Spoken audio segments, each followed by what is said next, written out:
Buenos días, nosotros somos el último equipo en exponer y el equipo está conformado por Adilene, Efren, José, Leslie, Laura, Clarisa, Coraima y Noelia.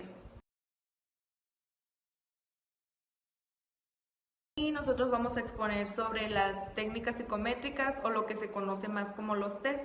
Y a lo largo de la exposición se va a estar hablando de sus características, de las estrategias de construcción, de las clasificaciones que se hacen dentro de ellas, pero especificándonos en los test que la autora consideró más representativos y útiles. Para empezar, habría que definir qué es un test. Entonces, Cattell en 1890 lo define como un procedimiento de recogidas de muestra de un comportamiento de un sujeto para estimar un repertorio o inferir un constructo psicológico suficientemente sistemático como para ser repetible y comparable. Y Campbell menciona que lo que va a diferenciar al test de otras técnicas es su estructuración. Y también otros autores agregan que son objetivas, tal como lo hace Anastasi en 1982, donde dice que es una medida de una muestra objetiva y estandarizada del comportamiento de una persona. Y con estandarizada se refiere a que los materiales, el procedimiento y la puntuación son constantes, es decir, que son invariantes independientemente del tiempo en que se aplique o quién lo haga. Algo que se menciona en el capítulo es que durante los primeros 50 años de la evaluación, los test han estado íntimamente ligados en ese desarrollo. Entonces me acordé que cuando revisábamos el capítulo 1 había una parte donde aparecían los antecedentes o la historia de la evaluación, en donde se mencionaban a tres como los padres de la evaluación y precisamente habla como del inicio de los test, y lo voy a mencionar así rápido. El primero es Galton, que estaba interesado en estudiar las diferencias individuales, y en 1883 publica su obra más importante, y este va a ser el punto de partida para lo que se le denominó como los test mentales. Después está Binet, quien estaba interesado por el estudio de las funciones sensoriales, perceptivas y motoras, y para esto propuso el método de los test mentales, y también estableció 3 requisitos para las pruebas de medida. Es que las tareas deben de ser sencillas, que los resultados obtenidos puedan ser comparados por otros observadores y que el tiempo invertido en la aplicación pues sea el mínimo. Conforme fue pasando el tiempo, se fueron realizando nuevos y diferentes procedimientos de evaluación que tenían distintos objetivos, y también se fueron realizando críticas por el tipo de evaluación que hacían los test. Entonces fue como que un freno a su desarrollo y el uso que se le daba a los test, pero se menciona que en la actualidad se siguen utilizando en la psicología aplicada. En cuanto a su interpretación, pues se lleva a cabo a partir de un procedimiento de cuantificación que facilita la comparación del sujeto con un grupo que también ha realizado el test. Entonces este grupo es el que se toma como referencia para poder realizar la comparación intersujeto, y con anterioridad se establecen los criterios normativos y baremos para poder interpretarlo. Para la medición se recoge la muestra de comportamientos representativos de un rasgo o constructo subyacente. Generalmente los test se basan en los modelos de rasgos, que nosotros los estuvimos revisando en clase como el modelo del atributo, en donde la conducta está en función de variables personales, y como no se pueden observar directamente, utilizan los test en donde cuando el sujeto responde, pues los resultados se interpretan y este te da un número que va a ser un indicador de esas variables intrapsíquicas. Como resumen de lo que hasta aquí se ha mencionado, pues hay 4 consideraciones fundamentales que tienen los test. El primero va a ser que el material, las instrucciones y los modos de aplicación e interpretación deben ser estandarizados, es decir, que sean idénticos para todos los sujetos evaluados. El segundo es hacer que el resultado obtenido por el sujeto sea independientemente del profesional que realiza la evaluación. El tercero es que debe ser cuantitativo, es decir, que ofrezca un resultado numérico. Y el cuarto es que debe estar tipificado, lo que significa que su interpretación solo tiene sentido a partir de la comparación de las puntuaciones obtenidas del sujeto por un grupo que se toma como referencia, que es el que se establece la norma. General de construcción de un test desde la teoría clásica de los tests. Esa es una secuencia de pasos que se puede aplicar para la construcción tanto de test de aptitud o rendimiento como para cuestionarios, inventarios o diferentes escalas. El primer paso es la identificación del objetivo previsto para el test. El proceso de construcción del test debe empezar por la consideración cuidadosa de los objetivos para los que las puntuaciones se utilizarán, ya sea de predicción, clasificación o diagnóstico. Los beneficios de iniciar el proceso de construcción teniendo en cuenta los objetivos que se persiguen son de gran importancia, ya que aclarar los objetivos o establecer prioridades entre sus posibles usos mejorará el proceso de elaboración. Prieto y Delgado hablan de 4 categorías generales de objetivos para las que se puede emplear los test. La primera es la medición de constructo teórico. En esta se pretende elaborar el instrumento de medida de un constructo teórico a partir de su definición. El siguiente es la evaluación académica o conductual. Aquí se agrupan los objetivos habituales de los test de rendimiento educativo o de evaluación conductual. Busca responder preguntas como ¿cuáles son las destrezas de los alumnos tras el periodo de instrucciones? Selección de personal. Aquí se incluiría la utilización de los test para identificar a las personas con las características deseadas para un puesto de trabajo, una concesión de una beca o la admisión a un centro educativo. Clasificación diagnóstica.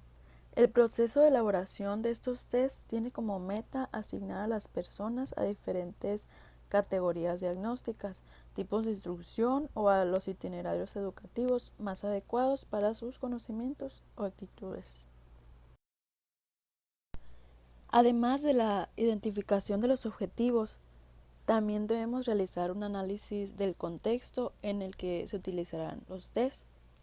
Los más relevantes son las características de la población a la que el test se dirige. Bajo esta denominación se incluye un amplio conjunto de variables como la edad, el nivel educativo, las clases sociales, el medio de procedencia, ya sea rural o urbano, la lengua materna, el nivel de comprensión lectora, grupos culturales, entre muchos otros. Estas variables son muy importantes ya que pueden contaminar la interpretación de los resultados, por lo que se deben tener muy en cuenta durante el proceso de elaboración. El siguiente son las restricciones temporales. Esto se refiere al tiempo disponible para la aplicación del test. Las restricciones temporales vendrían impuestas por las características de la población que lo responderá. Por ejemplo, no sería adecuado realizar un test para un niño con mucha duración, ya que sabemos que estos no mantendrán su atención por mucho tiempo. Otro es la administración individual o colectiva. El autor del test debe buscar un equilibrio entre la necesaria estandarización de las condiciones de la aplicación y las características diferenciales de una administración individual o colectiva. El siguiente paso es la definición del constructo que se pretende medir. Cronbach y Mell entendieron por constructo un instrumento intelectual para organizar la experiencia en categorías. El constructo se debe definir primero en términos de comportamiento observables y en términos de sus relaciones lógicas o matemáticas con otros constructos dentro de un sistema teórico. La teoría debe proporcionar la red de relaciones entre el constructo y otros constructos o variables de relevancia práctica y la relación de los indicadores conductuales representativos del constructo. El objetivo de este paso en el proceso de construcción es la identificación de los comportamientos que representan el constructo. Diseño del test. La finalidad de este paso es la planificación del instrumento de evaluación previa a la redacción de los ítems. Se pretende asegurar que los ítems reflejen el objetivo y la definición del constructo realizada en los pasos anteriores.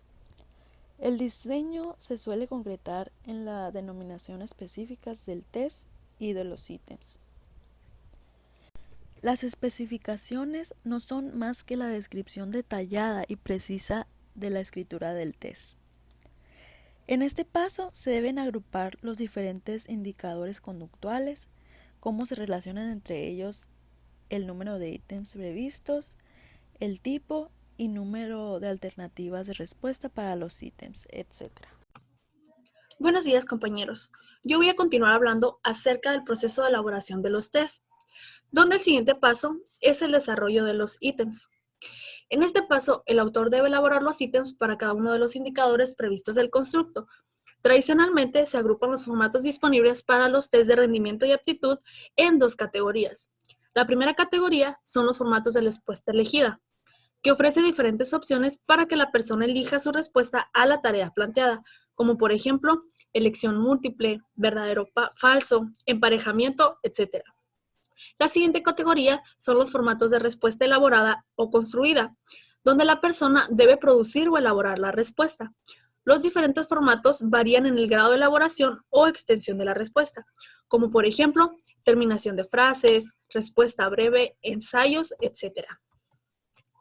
El objetivo de la redacción de ítems es que cada uno refleje con la mayor exactitud posible el comportamiento indicador del constructo recogido en la definición.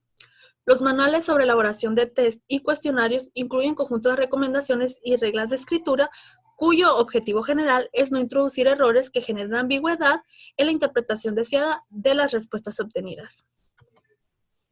El siguiente paso es un análisis de ítems, donde me gustaría mencionar que la práctica tradicional de construcción de test recomienda la elaboración de un conjunto de ítems mayor del necesario para llegar a la versión final del test, tras una serie de análisis que nos permita seleccionar definitivamente aquellos que mejor se ajusten al constructo de interés y ofrezcan mayores garantías técnicas. El primer control para este paso ha sido denominado tradicionalmente el análisis de calidad de los ítems. Esta etiqueta recoge un conjunto de análisis diversos cuantitativos y cualitativos, donde el objetivo final es seleccionar del conjunto inicial aquellos que forman el test final.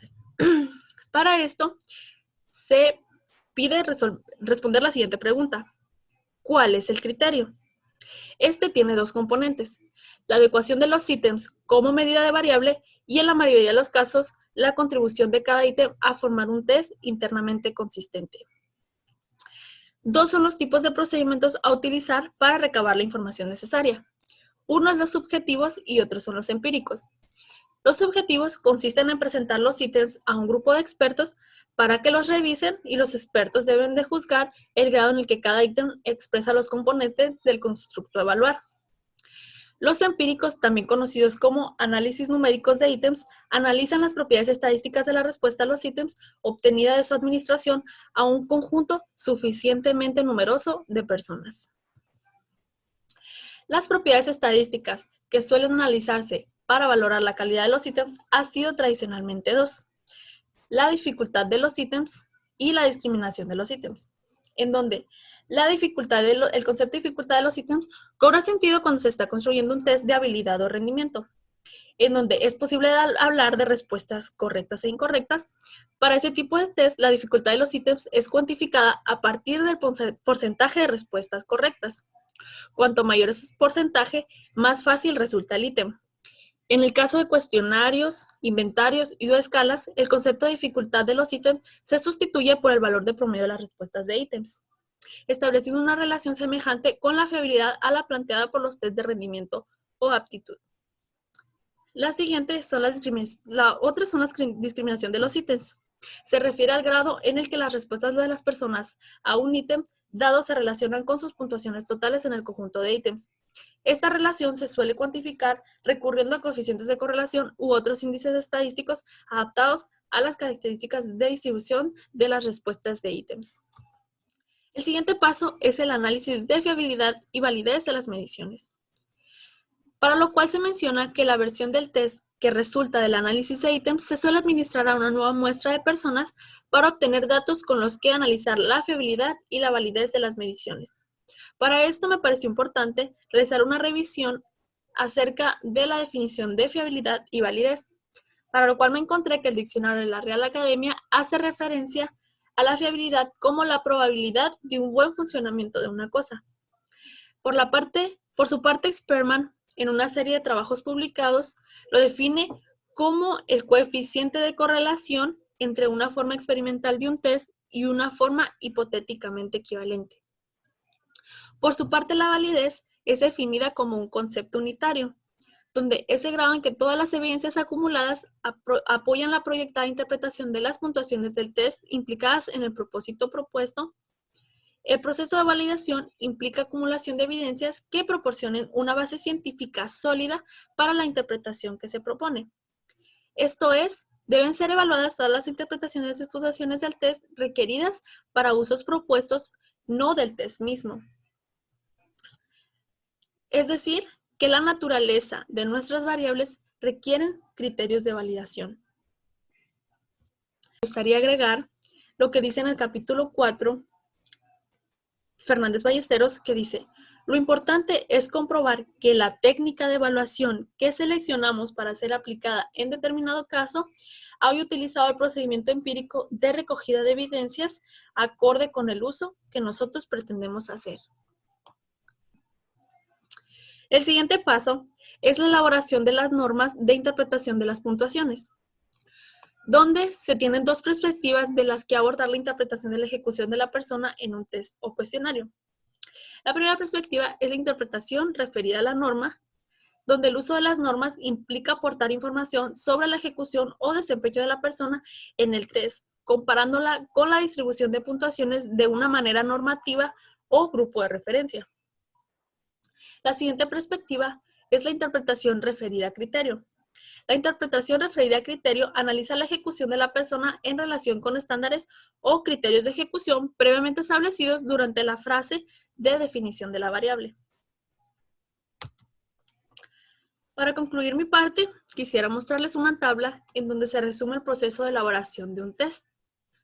Se puede observar los objetivos principales para cada uno de los pasos que mi compañera y yo mencionamos, en donde la identificación de objetivos tiene como objetivos principales la declaración explícita, precisa y completa del uso de los usos previos de las mediciones, objetivo de uso y contexto de utilización. El siguiente paso es la definición del constructo, donde tiene como objetivo 1 el establecimiento de las relaciones del constructo con otros constructos o variables relevantes. Y objetivo 2, identificación de los comportamientos indicadores del constructo. El paso de diseño del test tiene como objetivo principal la descripción detallada de la estructura del test y de los ítems. El siguiente paso, la redacción de los ítems, donde el objetivo principal es la elaboración de una población de ítems. El siguiente paso es el análisis de ítems, donde seleccionar ítems de calidad para la versión final del test de criterios, dificultad y discriminación sería su objetivo principal. Obtener evidencias sobre la precisión y validez de las mediciones es el objetivo principal del análisis de la fiabilidad y la validez. Y las normas de interpretación tienen como objetivo principal la elaboración de baremos o criterios para interpretar las mediciones.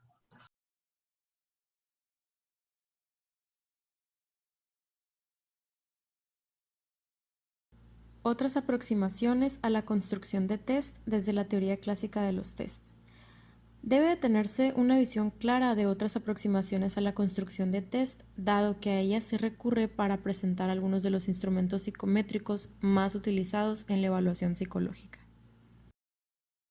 La aproximación racional inicia el proceso de elaboración del test con la redacción de la población inicial de ítems.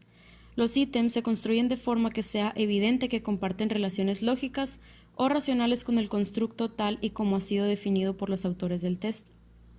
Aquí en el segundo punto nos dice que el supuesto de la relación directa entre el contenido de los ítems y la dimensión sostiene la posibilidad de hacer inferencias válidas sobre las formas específicas con las que las personas se describen a sí mismas.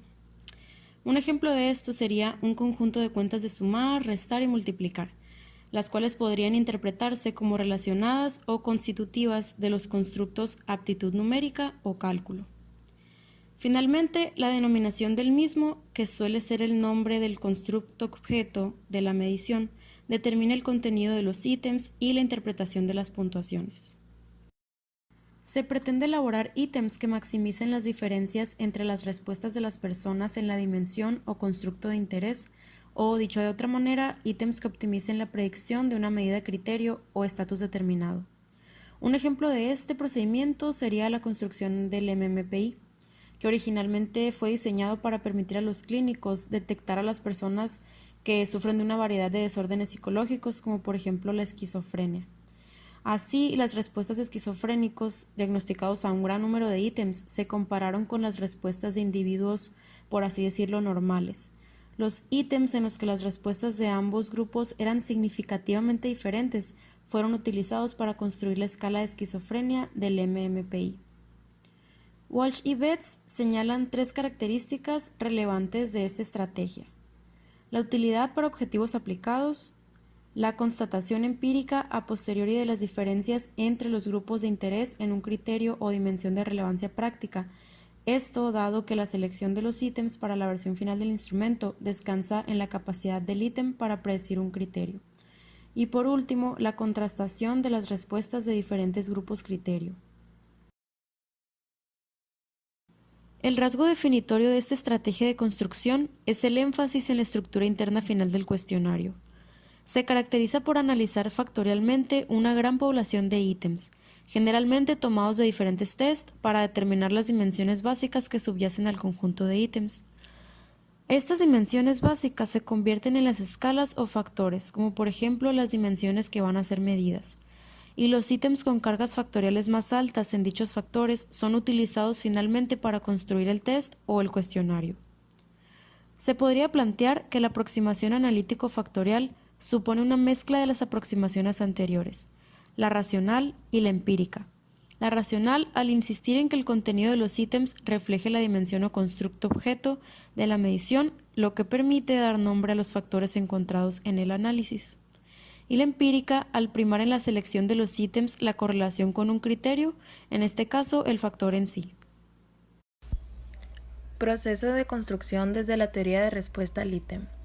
El mayor cambio que han experimentado los métodos psicométricos ha sido la sustitución gradual de la teoría clásica de test, TST, por la teoría de respuestas al ítem, TRI, en relación con los test de aptitud y o logro.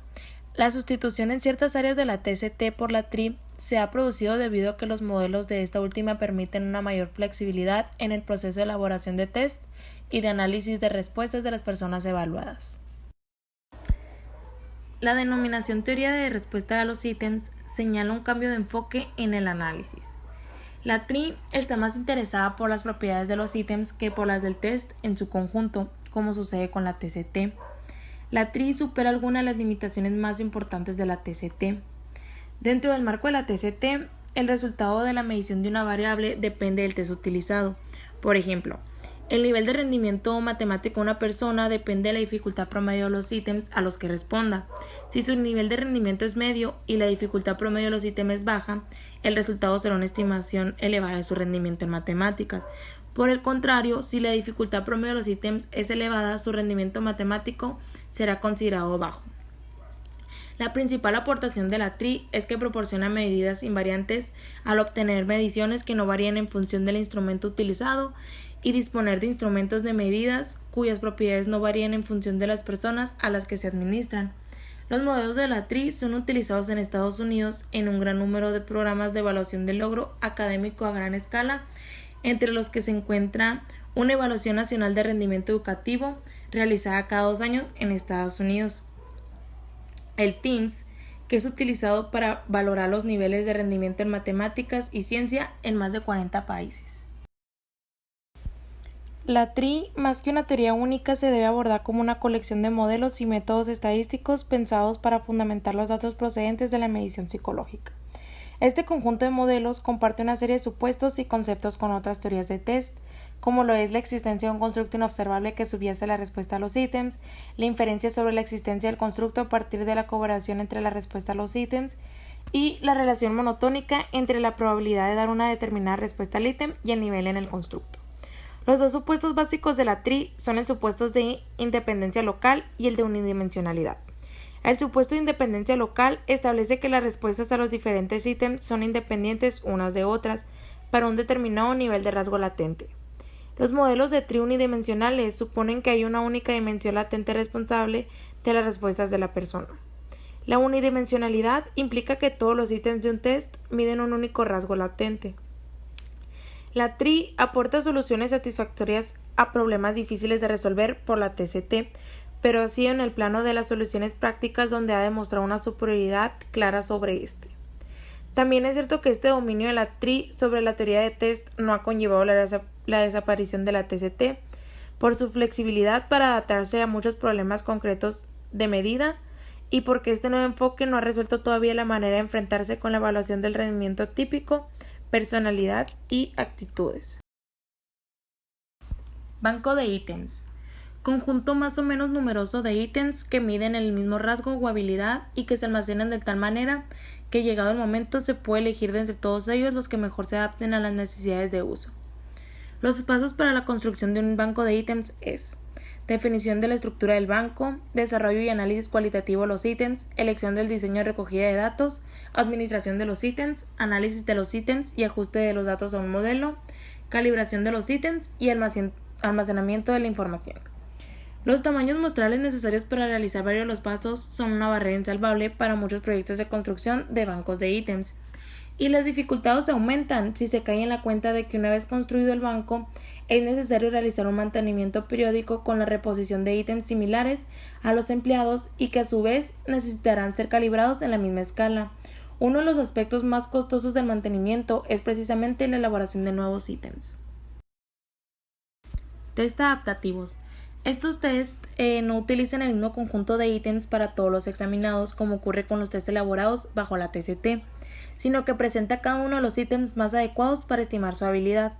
Los test adaptativos no requieren necesariamente el empleo de un ordenador para seleccionar o presentar los ítems, pero es indudable que adquieren todas sus ventajas si se utiliza a partir de un banco de ítems gestionado por un sistema informático. La lógica de los TAI consiste en seleccionar de entre los ítems del banco los que mejor puedan evaluar a la persona en función de la respuesta que haya dado a ítems anteriores. Las ventajas de los TAI frente a los test convencionales son una mayor eficacia y flexibilidad, tanto también la reducción del tiempo de evaluación y del número de ítems presentados al sujeto y el aumento de la precisión de estimaciones. También permite incorporar recursos multimedia para la elaboración y presentación de los ítems, al tiempo que reduce los costos de mantenimiento y al ser menor la posibilidad de que los examinados reconozcan o memoricen el contenido de los ítems. Junto con las claras ventajas, los TAI también deben superar algunos inconvenientes, pero tal vez el más claro para la extensión de los TAI sean las dificultades y el enorme costo que acarrea la elaboración de bancos de ítems adecuados para los TAI.